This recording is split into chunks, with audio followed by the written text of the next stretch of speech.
우리 민주진영은 보안 수사권 문제로 난리지만 조중동은 민주당의 30년 집권을 예언하며 절규하고 있습니다. 구독, 좋아요 눌러주시고 끝까지 시청 부탁드립니다. 조선일보는 오늘자 해당 칼럼을 메인으로 올리며 여권은 1년 전 윤석열 로또를 맞았다. 느닷없는 비상계엄으로 윤 정권 스스로 무너진 것이다. 사법 리스크로 궁지에 몰렸던 이재명 대통령은 기사회생했다며 민주당에선 보수 인사 추가 영입설이 나온다. 지금까지 60대 이상 원로 중진급을 주로 영입했다면 앞으로는 50대 이하 젊은 피가 대상이라고 한다고 보도했습니다. 그러면서 보수의 기반을 흔들고 2030 표심도 잡는 30년 집권 계획을 준비 중이라는 얘기도 있다며 박근혜 전 대통령 탄핵 후 제기됐던 20년 집권론에 10년을 추가한 것이다. 일본 자민 당시 장기 집권 플랜이다라고 말했습니다. 네, 어느 정도 인정할 수밖에 없는 부분인데 관련해 오늘은 또 큰 게 있죠. 해당 부분에 대해 화제가 된 분석 보시고 이어가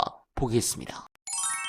내란이라는 게 뭔지를 봐야 내란 우두머리의 형벌이 딱 두 종류밖에 없는 이유가 뭔지를 알 수 있다. 왜냐면 형법에 수많은 범죄가 있잖아요. 형량이 두 개로 딱 떨어지지 않아요. 근데 왜 내란만 그러냐를 우리가 본질적으로 봐요. 이거 굉장히 중요한 문제예요. 네. 왜냐하면 이거는 일반 범죄가 아니고 국가의 존재 자체에 대한 범죄다. 국가 체제에 대한 범죄다라는 거 굉장히 중요하게 얘기하는 거예요. 예. 그래서 내란 우두머리는 형량이 두 개밖에 없다는 거예요. 그러니까 단순한 반란이라든지 이게 뭐 권력 다툼 같은 게 아니다. 정부를 전복시키려고 하거나 정권을 바꾸려고 했기 때문에 중범죄가 되는 게 아니고 네. 헌법 체제를 무너뜨리고 그 다음 단계가 뭐냐? 헌법 체제가 무너지면 국민들의 생명과 안전을 헌법 체제 밖으로 내던지려고 했다. 군사적으로 뭐 군대를 좀 동원해가지고 반란을 일으켰다. 이런 식으로 접근하면 안 되고 행위의 뭐 수단이라든지 이런 게 중요한 게 아니고 실제로는 침해 대상이 뭔지가 본질이다. 그래서 사실 이 재판이 대통령의 탄핵이라는 것이 헌법재판소에 가지 않습니까? 그렇습니다. 내란이 일어나면 어떤 문제가 생기냐면 헌법이 보장하는 통치 구조가 무력화됩니다. 기존에 우리가 알고 있던 질서, 법률 체계, 네. 뭐 우리가 원래 지켜왔던 모든 질서가 그냥 무너져요. 그럼 그 다음엔 어떻게 되느냐? 법률 질서 대신에 폭력이 지배를 하게 돼요.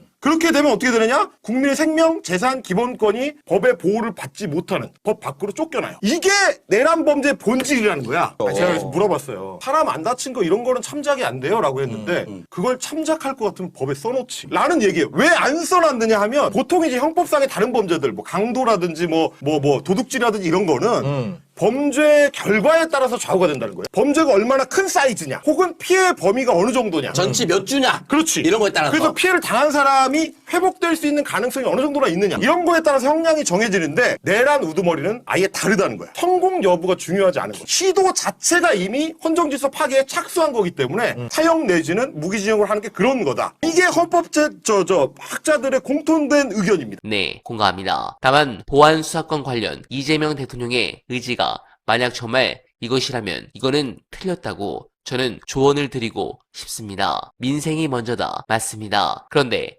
검찰개혁이 곧 민생입니다. 우리나라에 사기꾼이 많은 이유는 사기꾼을 처벌할 검찰이 썩었기 때문입니다. 사기꾼들이 정관 변호사만 쓰면 선배님의 청탁에 후배 현직 검사는 직권을 남용해가며 윤석열이나 그 부하들처럼 사기꾼들 편을 듭니다. 이런 사회니까 사기가 만연한 겁니다. 검찰개혁이 잘 이루어지고 시간이 지나면 아랫물도 맑아지게 될 겁니다. 우리 앞에서 갑질하고 사기치는 자들도 서서히 줄어들 겁니다. 여러분들은 어떻게 생각하십니까? 소중한 의견 댓글로 많이 부탁드리며 어날바는 오늘도 최선을 다하겠습니다. 여러분 고맙습니다.